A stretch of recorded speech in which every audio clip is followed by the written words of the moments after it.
what's up? I'm Jessie, and you're gonna want to keep the lights on for this video because today we're gonna talk about probably one of the scariest things in the gun community. That's right, SBRs.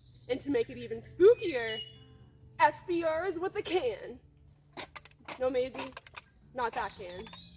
All joking aside though, I wanted to do a video with you guys about some of the pros and cons of an SBR and how the ATF and NFA are low-key kinda sexist.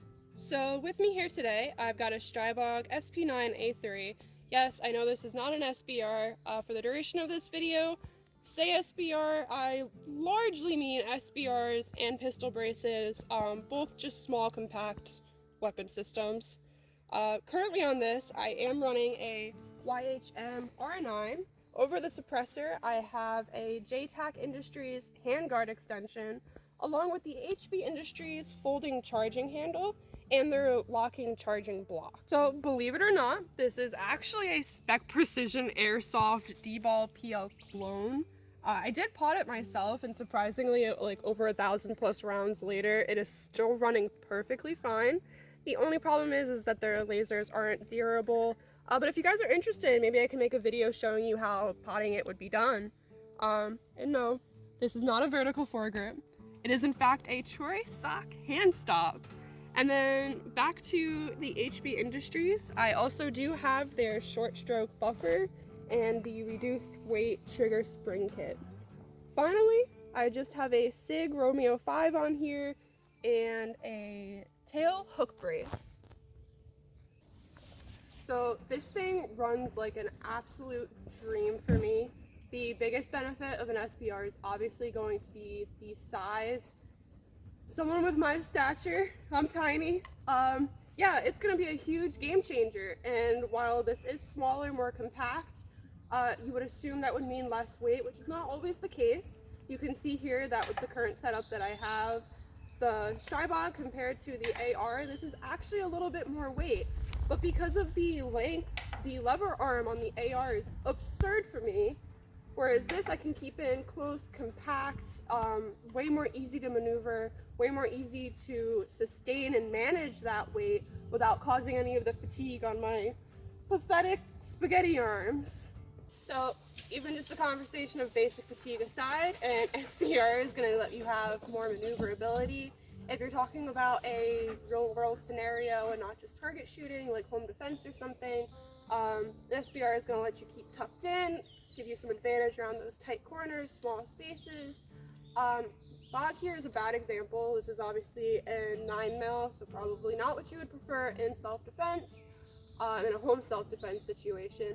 But even this compared to a standard 9mm handgun, I have way more control over my firearm because of how I'm able to hold it, manage it, and keep everything kind of aligned and in.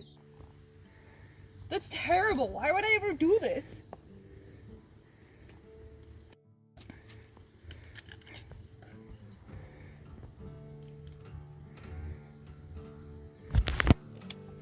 I can't even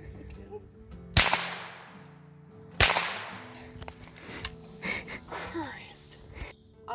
But yeah, SBRs you can get in any standard rifle caliber that gives you that stopping power that you're looking for, and still that size advantage that SBRs allow you to have.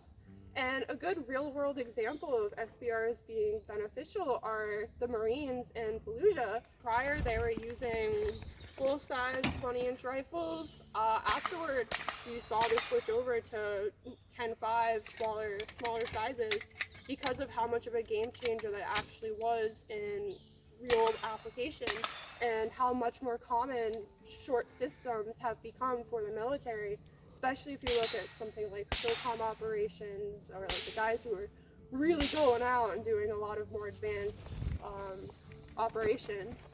Even aside from all of that, if you're just looking for something you can keep discreet, maybe you don't want to show off your rifles to your neighbors when you're packing up for range day, you can much more easily transport, you can much more easily secure in your home and put away without them being as big and bulky and hard to hide if that's what you're looking for to do. So I thought I'd show you guys a little side-by-side comparison, since some of you might not have experience or fully realize how much of a difference having a compact firearm system actually makes. And the BOG here has maybe like an extra inch on it because of the suppressor mounting system that I have.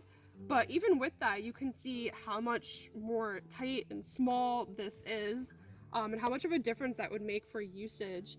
And I didn't realize this one until I actually put these side by side. So I typically run this AR with the stock pulled out on the first notch here, which is not ideal for the proper length of pull, giving like my forearm and like finger on the trigger, like that spacing. But because this has so much extra length on it and it's so much more front heavy, I have to pull it in closer to kind of compensate for that, or else I wind up fatiguing much quicker. Yeah, it's not worth having it out extra and focusing on this area of usage. Way more important for me to actually be able to run it for lengths of time or stabilize it so I can get clean and proper shots. And another thing to note too, I showed you guys the weight of these. On the topic of weight that I showed you guys between these two, this here is actually the BCM Enhanced Lightweight Upper. So that already makes a substantial difference in weight. But imagine what this would be like for me if I didn't have those modifications done. On to some of the cons, and probably the biggest con, if you ask people why they don't like SBRs, this is probably going to be it: the tax stamps. Absolutely none of us here want to pay those tax stamps. None of us want to deal with the extra registrations or paperwork or anything else that comes along with any of these hot ATF topics. Yeah, you wind up making the whole thing extremely complicated, extra steps. If you do put a suppressor on it, that's double the paperwork, double the money to get your system set up and back into your hands. It's a hassle, and I absolutely understand why that would be a huge deterrent. And to make things even worse, now it's an issue if you want to transport across state lines, having people, let's say you live with someone who needs to use it in an emergency situation. Now you have some legal issues and complications over ownership and who's allowed to actually work with these systems. Yeah, so it is a big turnoff for SBRs, and I completely understand where people are coming from on that one. SBRs and pistol braces have been a hot topic, especially within the past 2 years or so, dancing around all sorts of restrictions and bans, and there's been a lot of uncertainty in the community regarding these things, which is even more of a turnoff and probably the biggest reason that I personally do not have an SBR for myself. Again, don't come for me. But yeah, I get it. I'm small. I am by no means the standard target audience for manufacturers and designers when it comes to weapon systems. But people my size and smaller still exist in the community, and plenty of guys and girls that are looking to get involved have a hard time finding firearms and gear that are a good fit for them. Don't get me wrong, I can obviously use full-sized rifles, bigger weapon systems. I can compensate using things like slings and proper stances, maybe even just mounting it, stands, whatever. But it doesn't change the fact that even though I can comfortably use other things, for someone my size, it's not ideal. And why should I have to have limitations on what I can and can't use when the alternative is clearly a much better fit for my body type, for my strengths, the whole ordeal.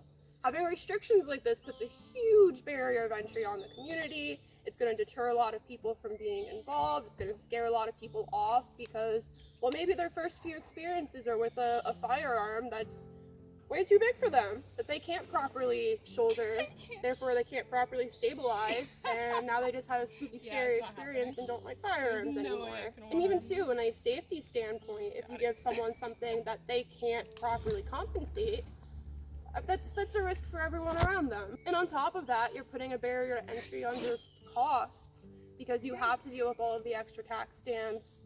People who might not have the means to afford it as easily are not obviously going to be able to. They're not going to be purchasing these things, and they'll probably either not get or get something that is not as reliable, not as functional, or fit for what they're looking for. So yeah, ATF, NFA, you guys are low-key kind of sexist, low-key kind of putting in some restrictions for people, for women, for small people, for people who might have disabilities, and you're making people with alternate needs other than standard shooter stereotypes have to go through all of these hoops to get involved in the community when it shouldn't have to be that restrictive. Having regulations like this puts a huge disparity on the idea of self-defense and something like that being equal and available for all.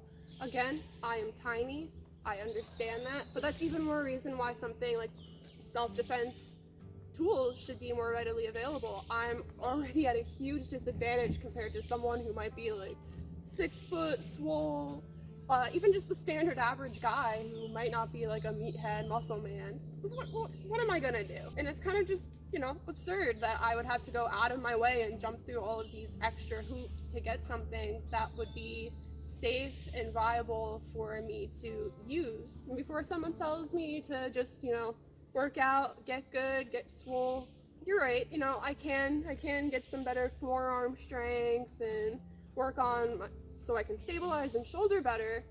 Maybe I can find some anchor arms, I don't know. And even if I did start working out like crazy, I'm still not going to be stronger than your average male. Let's not pretend like that's going to be the case. Center.